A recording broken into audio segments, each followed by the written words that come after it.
Assalamu alaikum qarindoshlar, qanday ahvolinglar? Men Amerikadan doktor Mehmet Emin. Bugun 3 oyninki 21 kunisi. Aldı bilan hammanglarniki No'ruz bayramiga muborak bo'lsin. Bugun garchi No'ruz bo'lsa-mu, lekin bu vabo tufaylidan hammamizga bu bayramni qutlaqlash nasib bo'lmabdi. Ko'pinchimiz balkim uyda özümüz şu virüsniki yani vabadan saqlanish uchun chora ilyapmiz deb o'ylayman.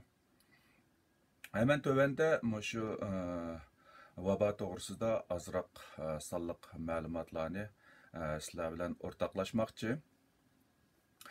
Bugunga qadar şu Xitoy sirtida jami 221 ming odam yo'qotilib Xitoy sirtida. Men Xitoydagi sonliq ma'lumotlarni ishonchlik emas deb qaraganligimiz uchun uni bu sonliq ma'lumotdan chiqarib etdim. Mening deganlarim butunlay Xitoy sirtidagi ahvol. Yani bugunga qadar Xitoy sirtida 221 ming odam, yani 221 ming atrofida odam bu virus bilan yuqumlangan bo'lib, 10 mingga yaqin odam o'lib ketgan. Albatta bu son hammamiz ko'rib turayotgandek her zaman uzluksiz ko'payib mengayotidi. Hamda bu virus bilan yuqumlanganlar eng ko'p bo'lgan 3 davlat İtalya, İspanya, Amerika bo'lib, ularda hozir qadar shu Xitoy sirtidagi yuqumlanuvchilarniki mutlaq ko'p qismi shu 3 davlatga to'plashgan. Qolgan davlatlarda har xil sabablar tufaylidan rasmiy statistika qilingan son unchalik ko'p emas, lekin vaqtning ko'payishiga ergishib shu tekshirib aniqlab diagnoz qo'yganlarniki ko'payishiga ergishib bu son uzluksiz ko'payib menishi mumkin.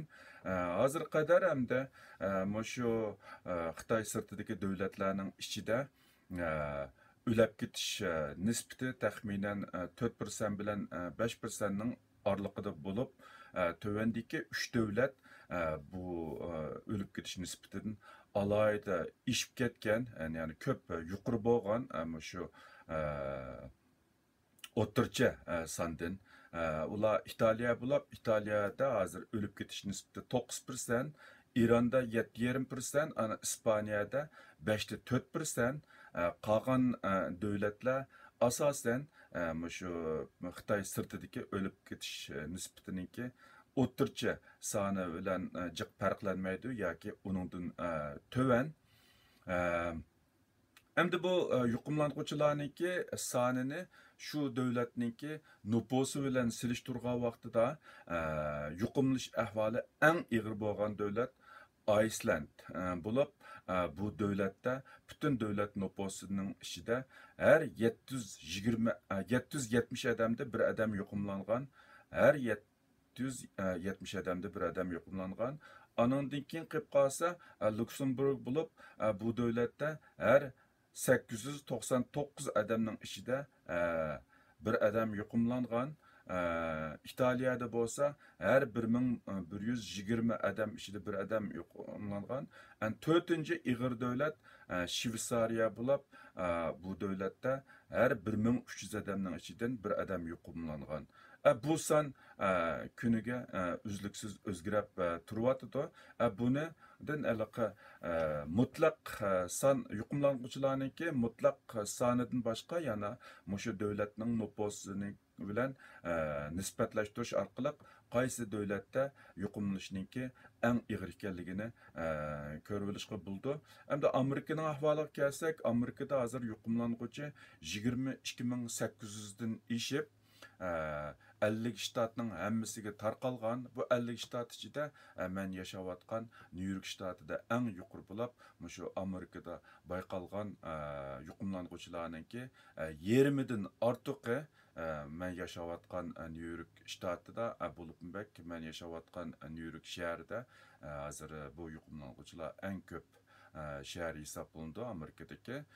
Hem de bu Amerika'da bayqalgan 22.800 bu iniq diagnoz qo'yilgan kishilar faqat va faqatla hozir qadar tekshirilgan 195 ming odam ichidan bayqalgan odamlar, ya'ni bularniki mushu tekshirgan 195 ming odamning ichida mushu kasal bo'lib chiqish nisbati 11.7%.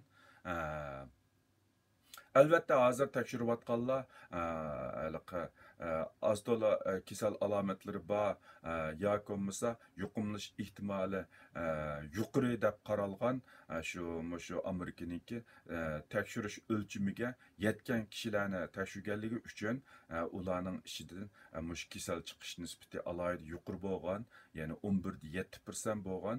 Agarda bu tekshirishning doirasini texmi kengaysa, bu kasal bilan diagnoz qo'yilib aniqlangan odamning soni texmi ko'payishi mumkin. Albatta bu mush kasal chiqish nisbati garchi 11.7% chiqmasimi tekshirishninki kengayishiga ergishib, lekin 0.1% chiqsimi Amerikada kam deganda 300 mingdan ortiq odam yuqumlandi degan gap. Xuddi men yuqori deb o'tgandek, bu Icelandda 770 odamning ichidan birisi yuqumlangan. Anandaki Luxemburg'da 899 odamning ichida birisi yuqumlangan. Italiyada har 1100 odamning ichida birisi yuqumlangan. Agar Amerikadami agarda har 1000 odamning ichidan birisi yuqumlangan bo'lsa-mi, yuqumlanuvchi 300 mingga yetdi degan gap. Albatta hozir hamda tekshirish jihatdagi cheklama tufaylidan aniq diagnoz qo'yilgan sonlar 22.800, lekin bu son yuqorida men deb o'tgandagidek har soat, har kunning ichida uzluksiz ko'payib kelyotidi. Hozirgi hamda dunyoninki ko'p qism davlatlarniki yoki Amerikaning ahvoli mushunchalik. Hozir hamda ko'rayotganimizdek, mayli Yevropa bo'lsin, mayli Amerikada bo'lsin, bu kasallikning har kunlik ko'payish nisbati yuqori sur'atda. Hamda ko'pincha kishilar shu havoning isishi ergishib bu kasallik ko'payishi ostilishi mumkin deb qarayotidi. Ammo shundoq bo'lishini albatta umid qilma. New Yorkda Amerikada jami 3 shtat butul asosan taqalgandan sırt, anandakin ko'pincha shtatlarda o'xshamagan shirkatlar o'zining xizmatchilariga uyda xizmat qilishni ta'kidlab keldi. Bizmo New Yorkda payshanba kunisi soat 5 dan keyin asosan mutlaq qismdagi o'rinlar taqaldi. Ya'ni New York shahriniki 75% uyda xizmat qilishga buyurildi. Faqatla xizmat o'rniga kammisi bo'lmaydigan 25% odam alayida ruxsat ilingandan keyin o'z ish o'rinlariga berib normal xizmatni davomlashtiryotdi. Lekin 75% odamning uyda o'tirishi, uyda xizmat qilishi talab qilindi. Shunga menmo juma kunisidan boshlab asosan uyda xizmat qilyapman. Bu ahvol kam deganda 4-oyninki boshlargacha davom qilsa kerak. Maktablarmi o'tgan dushanba kunisidan boshlab taqalgan. Maktablarninki ichilish vaqti hozirgacha garchi uqtirish qilinmagan bo'lsa-mu, lekin shu yozliq ta'tilgacha balkim ichilmaslik ehtimoli bor.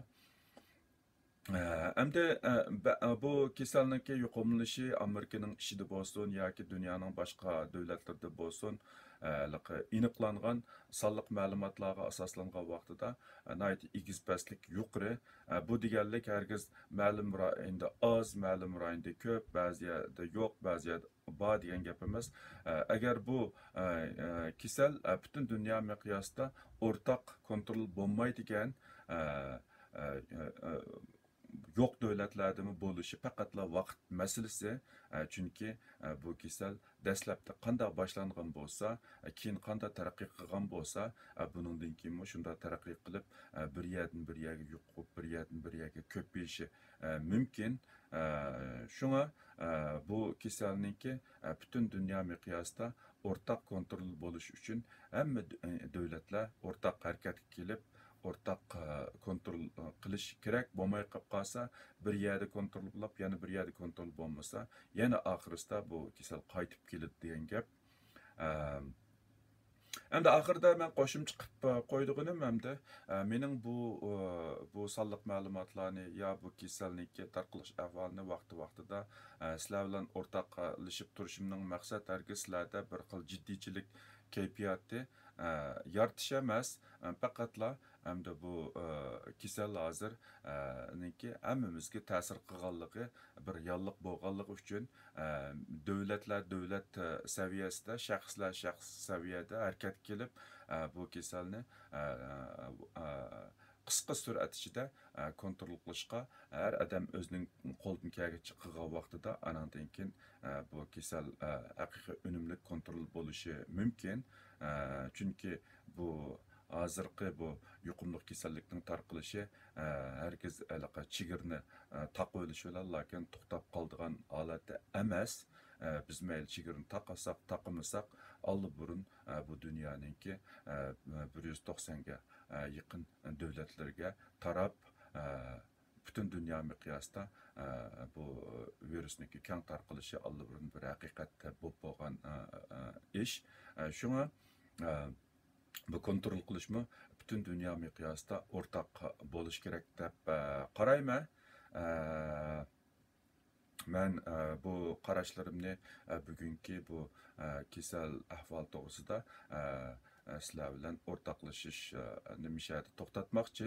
Hammanglarniki anglag'anlarga ko'p rahmat. Agarda bu uchurlarniki foydasi bor deb qarasanglar, ko'plab tarqitib qo'yinglar.